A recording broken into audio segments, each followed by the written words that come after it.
বাংলাদেশের জনগণের ন্যায্য অধিকার, আইনের শাসন প্রতিষ্ঠা এবং গণমাধ্যমের স্বাধীনতা বা মত প্রকাশের পূর্ণ স্বাধীনতাকে প্রাধান্য দেওয়ার ঘোষণা দিয়ে আত্মপ্রকাশ করেছে বাংলাদেশ আম জনতা পার্টি।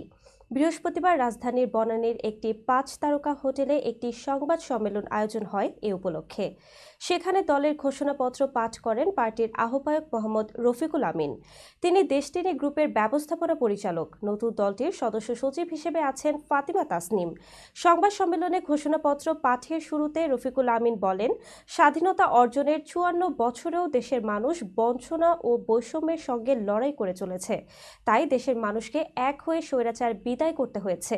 মানুষের মৌলিক অধিকার বাস্তবায়ন ও রাজনৈতিক অধিকার প্রতিষ্ঠার লড়াইয়ে অগ্রণী ভূমিকা রাখতে চায় বাংলাদেশ আম জনতা পার্টি। তিনি বলেন, দেশপ্রেমের মন্ত্রে উজ্জীবিত হয়ে সুশাসন প্রতিষ্ঠা, কর্মসংস্থান সৃষ্টি, ভারসাম্যপূর্ণ পররাষ্ট্রনীতি, অসাম্প্রদায়িক সমাজ গঠন, সরকারি অফিস ও আদালতে ডিজিটালাইজেশন, শিক্ষা প্রতিষ্ঠান ও অফিস আদালতের রাজনীতি নিরুৎসাহিত করা সহ বেশ কিছু সময়োপযোগী সিদ্ধান্ত বাস্তবায়ন করবে বাংলাদেশ আম জনতা পার্টি। দলটির সদস্য সচিব ফাতিমা তাসনিম স্বাগত বক্তব্যে বলেন, রাজনৈতিক সচেতনতা না থাকলে দেশে আবার স্বৈরাচার সরকার গঠন হবে। আমরা আওয়ামী স্বৈরাচার দলকে দেশ থেকে বিতাড়িত করেছি, সামনেও আমরা কাউকে স্বৈরাচার হতে দেব না।